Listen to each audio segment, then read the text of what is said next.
हिमायतनगर यात्रेत बैलगाडा शर्यतीचा थरार, हजारो प्रेक्षकांची उत्स्फूर्त गर्दी. नामांकित बैलजोड्यांनी दाखवला अप्रतिम सोहळा. हिमायतनगरच्या श्री परमेश्वर मंदिर यात्रेनिमित्त आयोजित करण्यात आलेल्या पारंपरिक बैलगाडा शर्यतीने यंदा उत्साहाचा उच्चांक गाठला आहे. यात्रेच्या दुसऱ्या दिवशी सकाळी 10 वाजल्यापासूनच पटाच्या मैदानावर प्रेक्षकांनी मोठी गर्दी केली होती. गर्जणाऱ्या बैलजोड्या, धुळीचे ढग आणि शर्यतीत चुरस पाहण्यासाठी हजारो नागरिकांनी हजेरी लावत थरार अनुभवला. प्रत्येक फेरीत बैलजोड्यांनी वेग, ताकद आणि समन्वयाचे अप्रतिम प्रदर्शन सादर केले.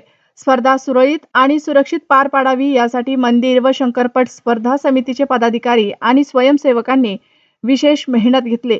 यावेळी मंदिर कमिटीचे उपाध्यक्ष महावीरचंद श्रीश्रीमाळ, सेक्रेटरी अनंता देवकते, यात्रा सब कमिटीचे अध्यक्ष सुभाष शिंदे, विठ्ठलराव वानखेडे, दिगंबर वानखेडे, शंकरपट स्पर्धा समिती अध्यक्ष संतोष गाजेवार, उपाध्यक्ष ज्ञानेश्वर शिंदे, सेक्रेटरी श्यामसुंदर पाटील, सहसेक्रेटरी गजानन हडपकर, नारायण माने, संचालक अनिल मादस्वार, संजय माने, विलास वानखेडे, गजानन मुत्तलवाड, प्रवीण कोमावार, उदय देशपांडे, राम नरवाडे, मुन्ना शिंदे, पिंटू चित्तावार, मारुती हेंद्रे, राजू गाजेवार आदींसह अनेक स्वयंसेवकांनी नियोजनबद्ध व्यवस्था ठेवली.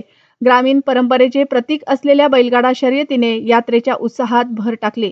शिस्तबद्ध नियोजन, उत्साही सहभाग आणि प्रेक्षकांचा प्रचंड प्रतिसाद यामुळे स्पर्धा यशस्वीरित्या पार पडत असून बैलगाडा शर्यतीच्या या थरारक सोहळ्याने हिमायतनगर यात्रेच्या वैभवात आणखी एक मानाचा अध्याय जोडला आहे.